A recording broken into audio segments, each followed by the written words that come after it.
Self-awareness underpins all my services, my provisions, my courses, the way I work, the way I live my life, to be honest. Because self-awareness is, I've discovered, yeah, is one of the most important tools you can have at your disposal. To know yourself is to have that personal power to create the right environment for you, things that work, to communicate to others what you need once you know what that is. And that self-awareness, again, is very in-depth. It does matter because you can find the tools and techniques you need. You can explain to other people why you are who you are and how you are, where you've developed that from perhaps, and understand for yourself what's going on there. So it includes understanding what your values are, those 5 or 6 key non-negotiables that you live by, whether you realise it or not. So knowing them helps you to make informed decisions, helps you to come to conclusions more, helps you to explain to other people why you do or don't want to do things or can't take that step. Your needs are the things that you need in order to be happy, to be fulfilled.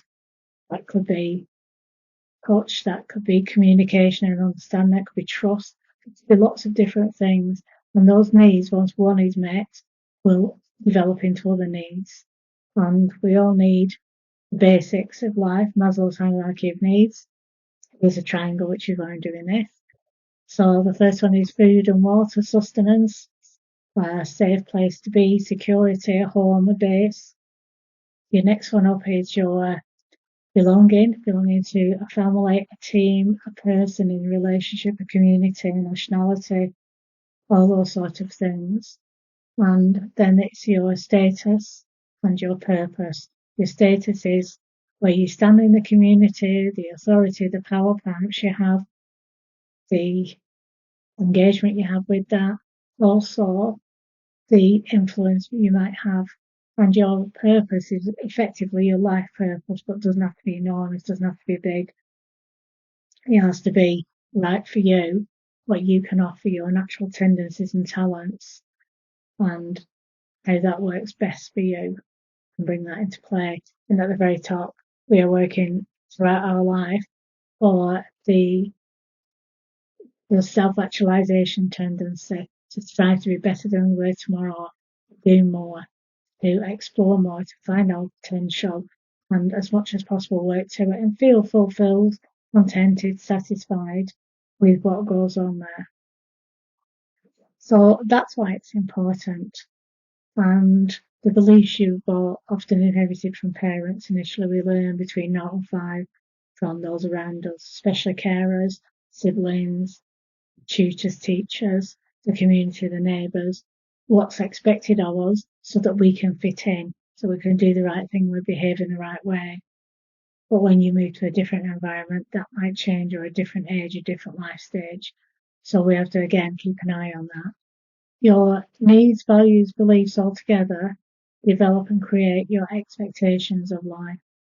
And when those needs, those expectations are not met, that's when disappointment, unhappiness, sadness, pain, struggle arise for us. So it's so important to know what you need, who you are and why, what you were born with, what you've learned. And if you've learned a behaviour, you can change that too. And it also helps to know your strengths, the areas for development, no such thing as weaknesses. There are areas for development. You may not be able to get them perfectly, but you can find techniques often to help you fill those gaps, or find the right person to do that for you if you need to, for example, in business. So all those things, your tendencies are what you're born with, your talents are what you're born with, and you can develop them or not. You can explore your potential in that, you can expand them a little bit. And that's what life is. That's what makes life fun. Fun to live, sometimes more difficult. But you will know when it's working or not, when you're in flow and you've got the right environment where you can thrive and not just survive every day, struggle through. So self-awareness is key. It will help you to plan your goals, allow you to plan your future, not too rigidly, but know the direction in which to go. And again, that purpose and direction are key for people to feel happy and driven, motivated. So more about that, there are tips and tools, there are blog posts on my website and on other people's websites that you can look up, research, find out, work it out for yourself, sometimes questionnaires. So like the VAK and the learning styles, you can find online questionnaires to help you to identify what yours are, sometimes on my website too. I hope that helps. I hope that gives you the insight that you need and the motivation to develop your own self-awareness, to develop that personal power, to get you in flow working with and that against who you naturally are. Thanks for listening.